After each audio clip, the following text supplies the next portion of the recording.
You know what we learned is that Ole Miss just had the best recruiting weekend in the history of Ole Miss football, and that Ole Miss is a 2024 national championship contender. This is the Locked On Ole Miss podcast. You are Locked On Ole Miss, your daily podcast on the Ole Miss Rebels, part of the Locked On Podcast Network, your team every day.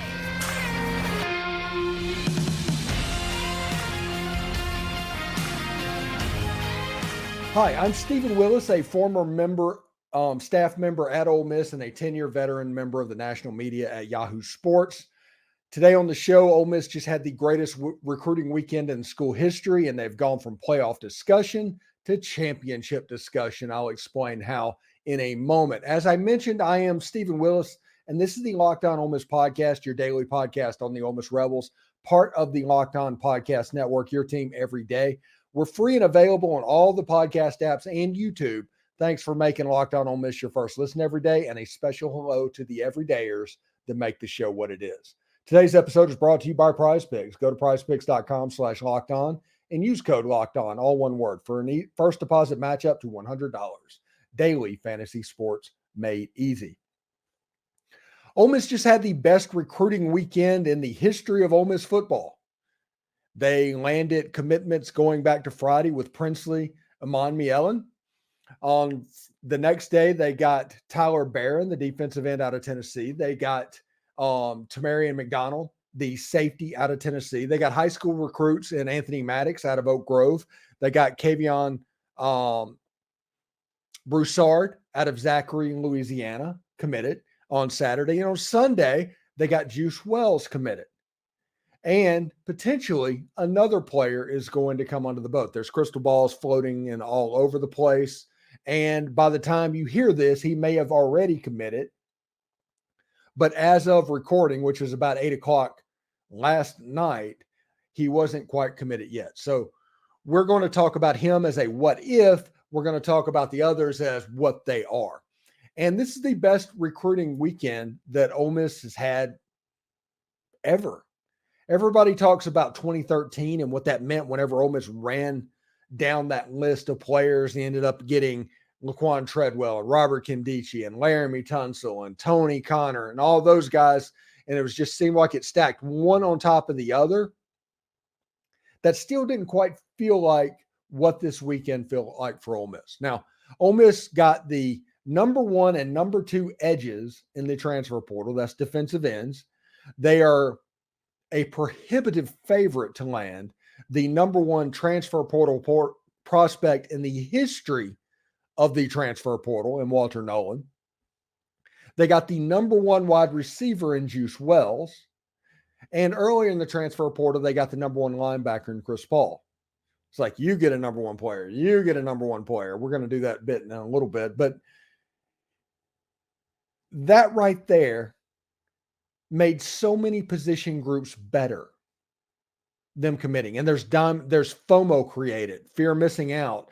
And all of these players, they're kind of building on each other. And they're looking forward to come to Oxford, and they're thinking national championship. They're thinking win it all. And that is why this is happening. I told everybody for weeks that Ole Miss this year could recruit to the playoff. And everybody's like, yeah, sure. Okay, Steve. It's like Ole Miss is 11th this year. With the team they have coming back, if you brought all the major contributors back, you're in the discussion for the playoff. It was going to happen. Ole Miss can literally look at a recruit's eyes and say, hey, you come here, you have a chance to play for a national championship. Play for. And it started happening. Chris Paul was the first one to jump in the boat. He was the one that got the dominoes rolling. The number 1 linebacker in the portal. But you still had needs on the defensive line. It's like, how are you going to do that? Who's going to play next to J.J. Pegues? Is it going to be Xavier Harris? You know, you're trying to look at what the defensive line looked like. And one player after another came back to school. Like Jared Ivey is coming back to school. And you're like, okay, this defense that held 6 teams at about 300 yards on the season and gave up 23 points a game, even including what happened at LSU or against LSU and against Georgia. So it's like, okay, they're going to be all right. So you added a Chris Paul. That's fantastic. You have TJ Dudley coming in. You have Raymond Collins coming in. The linebacker room is in really good shape. Suntarine Perkins already in the door. It's like, okay, the linebackers seems to be, we took care of that week 1 of the transfer portal. Week 2, let's go after the defensive line. And they're like, okay, how do we go after the defensive line? Well, they got a commitment on Friday from Princely Umanmielen, the number 1 rush end in the country in the transfer portal, all-conference player out of Florida. That's good. You can line him up in that jack position, and you're kind of taken care of. But you know what? They said they weren't done at defensive end.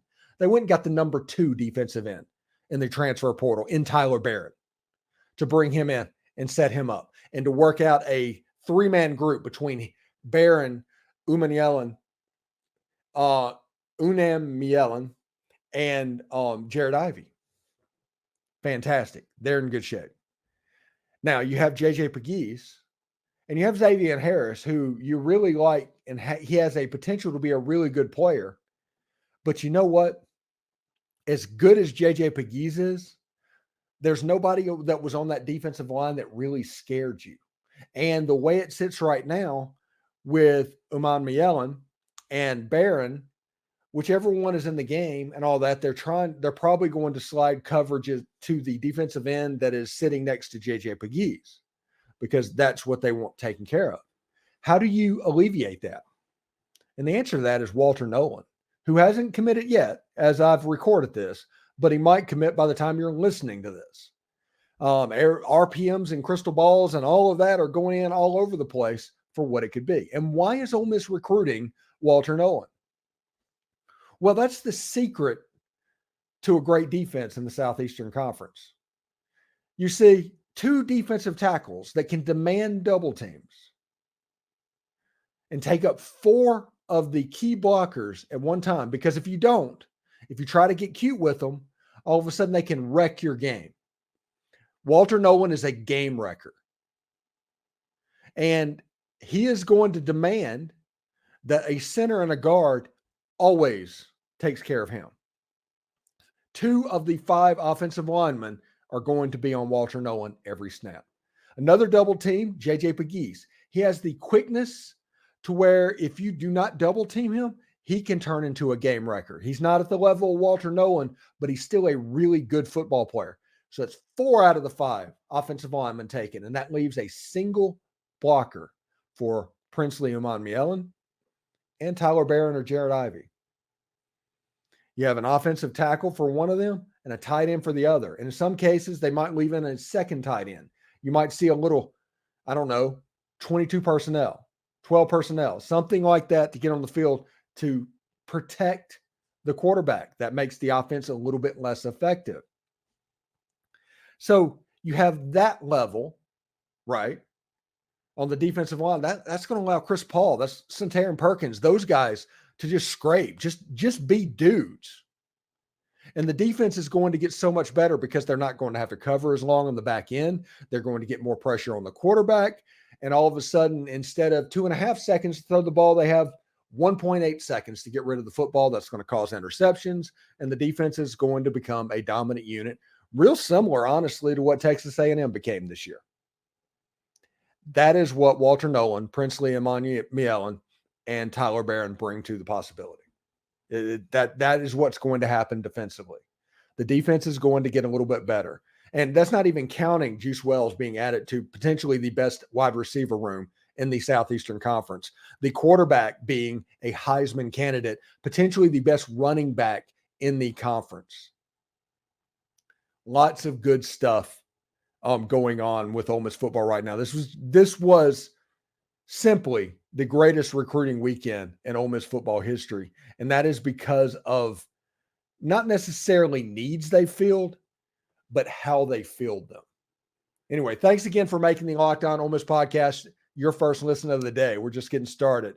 We talk about how like the Oprah Winfrey level of recruiting that Ole Miss was on. It's like, you get a number 1 player at a position. You get a number 1 player at a position. Anyway, I'll tell you what I'm talking about right after this. Passion, drive, and patience, what brings home the winning trophy, is also what keeps your ride or die alive. eBay Motors has everything you need to maintain your vehicle and level it up to peak performance. From superchargers, roof racks, exhaust kits, LED headlights, and more, whether you're into speed, power, or style, eBay Motors has got you covered. And with over 122 million parts for your number one ride or die, you'll always find exactly what you're looking for. And with Guaranteed Fit, your part is guaranteed to fit your ride every time or your money back, because with eBay Motors, you're burning rubber, not cash. With all the parts you need at the prices you want, it's easy to turn your car into the MVP and bring home that win. Keep your ride or die alive at ebaymotors.com. Eligible items only. Exclusions apply. eBay's Guaranteed Fit is only available to U.S. customers.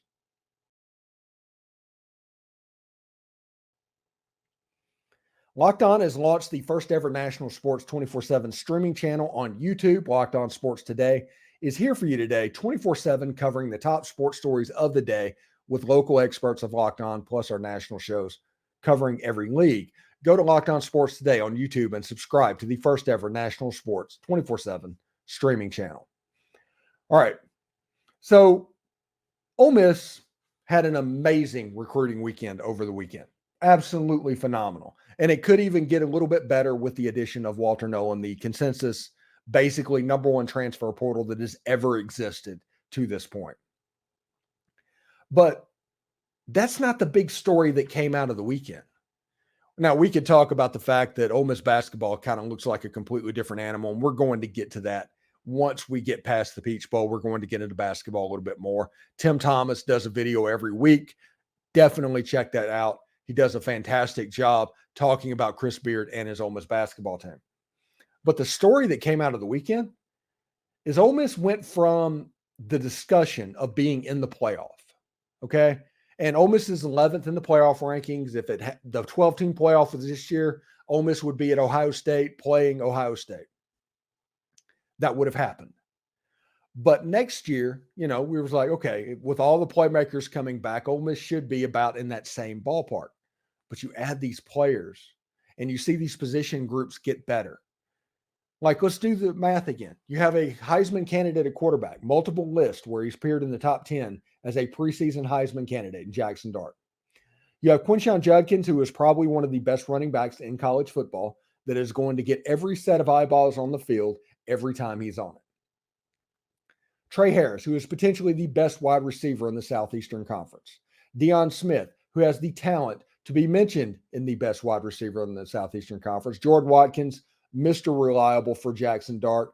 And Juice Wells, the transfer that just came in this weekend, that's coming in from South Carolina, that's an electric player. The number one player in the transfer portal at the wide receiver position for this season was Juice Wells, coming to Ole Miss. Offensive line, I am somebody that is willing to die on the hill on the fact that the offensive line isn't as bad as everybody thinks it is.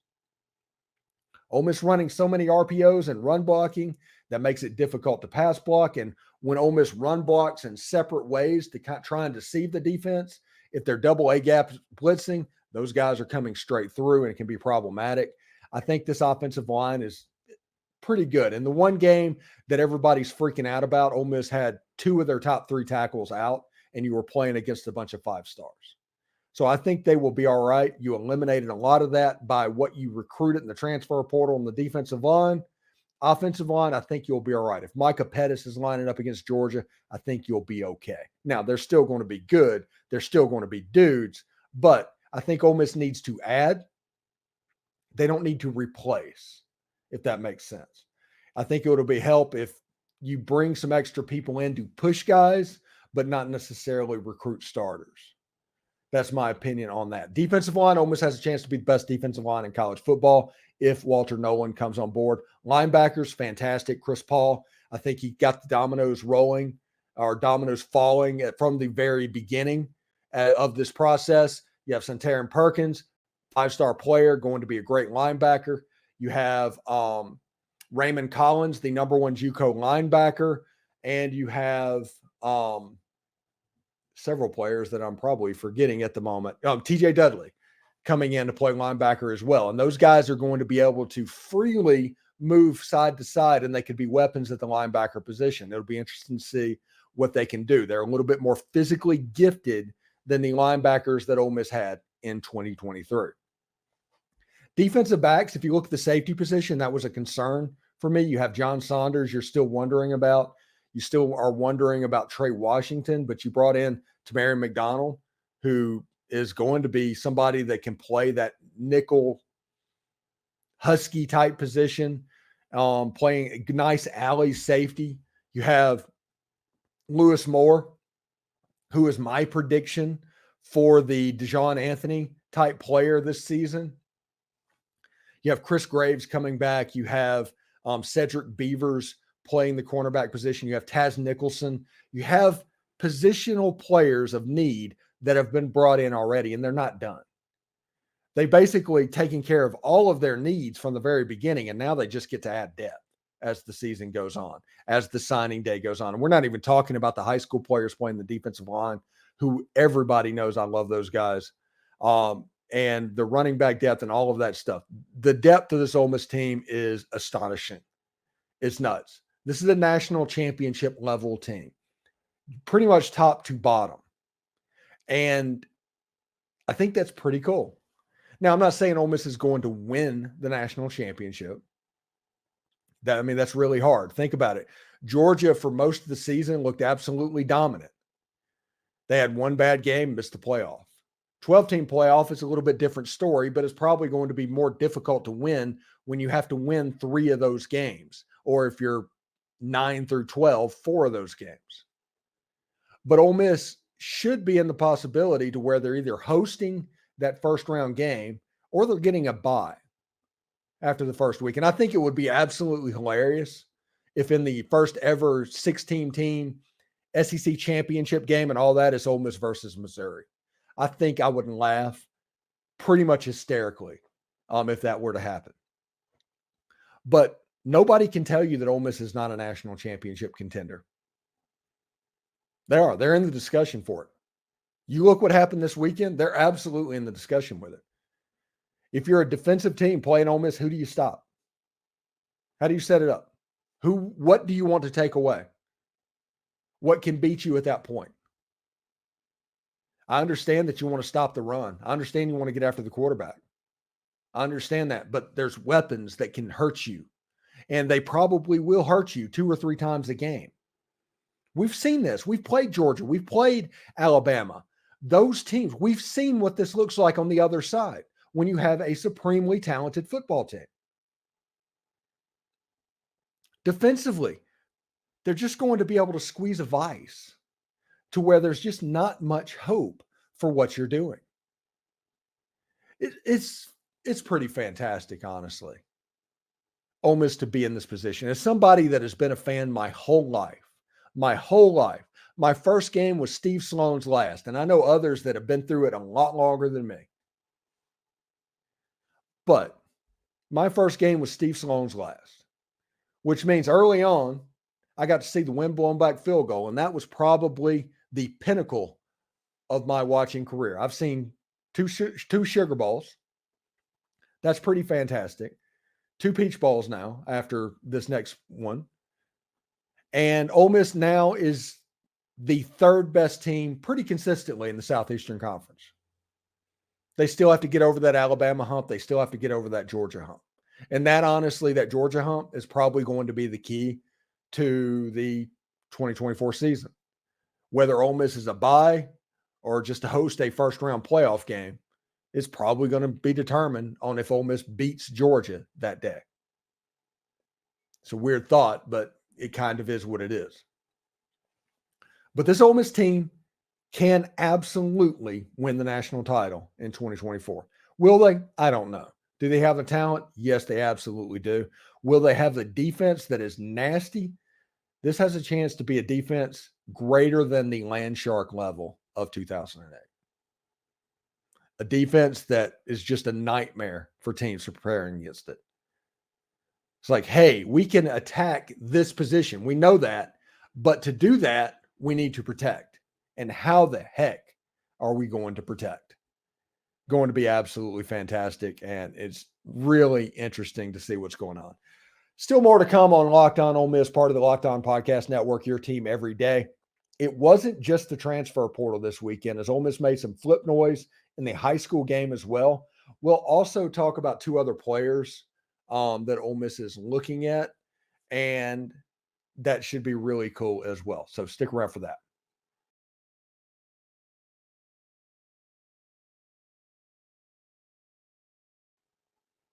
Thanks for making the Locked On Ole Miss podcast your first listen of the day, and shout out to the everydayers. Locked On has launched the first ever national sports 24/7 streaming channel on YouTube. Locked On Sports Today is here for you 24/7, covering the top sports stories of the day with the local experts of Locked On, plus our national shows that cover every league. For your second listen, go to Locked On Sports Today on YouTube and subscribe to the first ever national sports 24/7 streaming channel. Be part of history. All right, Ole Miss also did some work this weekend on the high school area, and we're going to talk about the first one, Anthony Maddox. Anthony Maddox is a quarterback out of Oak Grove. He was committed to Texas A&M before Ole Miss flipped him. He is a guy that stylistically, when you watch him play, looks a lot like Jaden Daniels. Now, he's not running 23 miles an hour at the moment. He doesn't have a 98-mile-an-hour fastball out there. But stylistically, he looks like him as a player. We'll have to see what he develops into once he gets into an Ole Miss weight room, once he gets into the training table and all of that stuff. Remember, coming to Ole Miss, Jaxson Dart's number 1, Walker Howard's number 2, Austin Simmons is number 3. Number 4 is where Anthony Maddox is going to come into. He is going to have a couple of years to kind of learn how to play quarterback, and that's going to probably suit him pretty well. So we'll see what he does. He was in the Mississippi-Alabama All-Star game this weekend.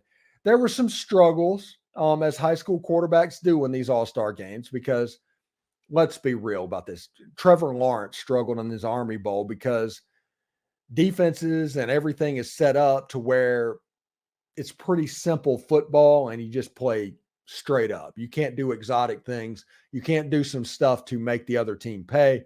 And because of that, quarterbacks can struggle in that game. The week's practices are more important. And from all accounts, Maddox kind of showed out in the week's practices. Now, his teammate at Oak Grove is PJ Woodyard, I think is his name. Woodward. I forget his last name. I'm having a brain surgery type moment. I apologize. But he is currently committed to LSU. Ole Miss is making a late push to try and flip him. And his quarterback being Anthony Maddox, it absolutely helps. We'll see what happens with him, but him going up against, besides Patrick Brumfield, that will be a big situation at the cornerback position. Pete Golding's done some work in the recruiting area this year. So that is one area that we need to look for. Another one, Kavion Broussard, the offensive lineman out of Zachary, Louisiana, about 260, 270 pounds.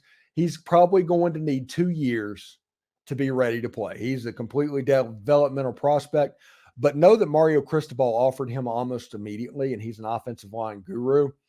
So you have a little bit of development, like second sourcing when you look at that. And Kavion Broussard, he's got the feet, he's got everything you need. He just needs to put on a little bit of weight. Ole Miss has had a couple of guys like this, couple that have worked, couple that has not. We'll see once he gets on the training table and all that, how much he puts on weight and how it looks.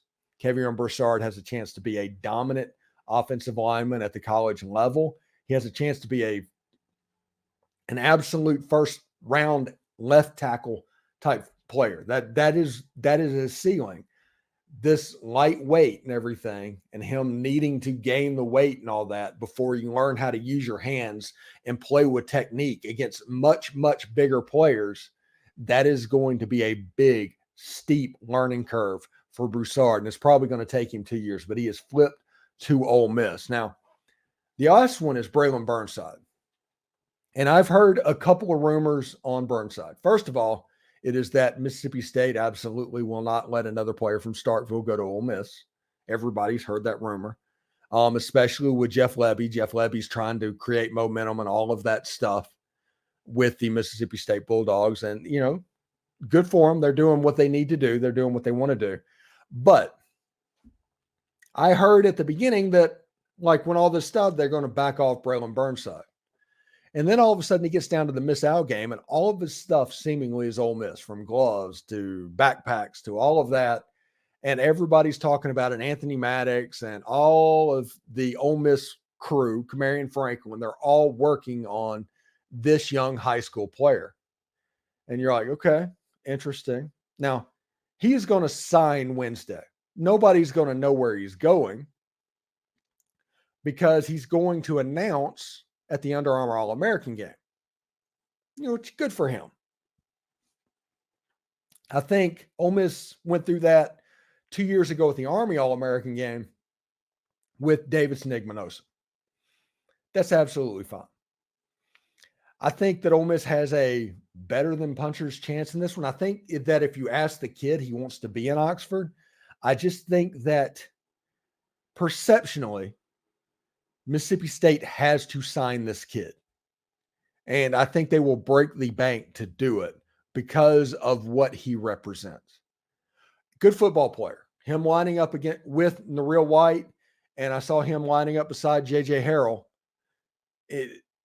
You would have thought the wide receiver units would have been a little bit more dominant in that setting, in that all-star setting.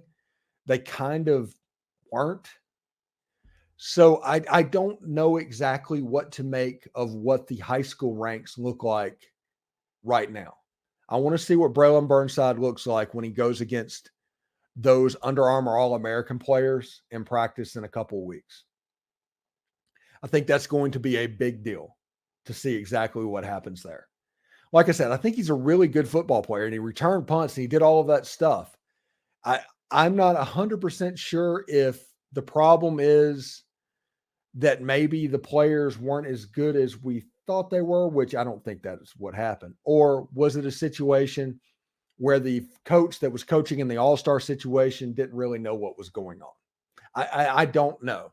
I want to see him. I want to see Tamarion Franklin and those guys in the Under Armour game going against top-level athletes. That is what I want to see. But I think Ole Miss is going to push all the way through Wednesday. And again, I think Braylon Burnside probably signs Wednesday, but he's not going to announce it until the Under Armour All-American game. Anyway, should be really cool indeed. Anyway, thanks for making the Locked On Ole Miss podcast your first listen every day. Every dayers, we have all the Peach Bowl stuff and all the recruiting talk that you will ever need. Check in all week for that. For your second listen to Locked On, check out our first ever national sports 24/7 streaming channel on YouTube. Locked On Sports Today is here for you 24/7, covering the top sports stories of the day with local experts of Locked On, plus our national shows covering every single league. For your second listen, go to Locked On Sports Today on YouTube and subscribe to the first ever national sports streaming show. For those of you on YouTube, we'll send you there right now. Enjoy it, everybody. Hotty toddy.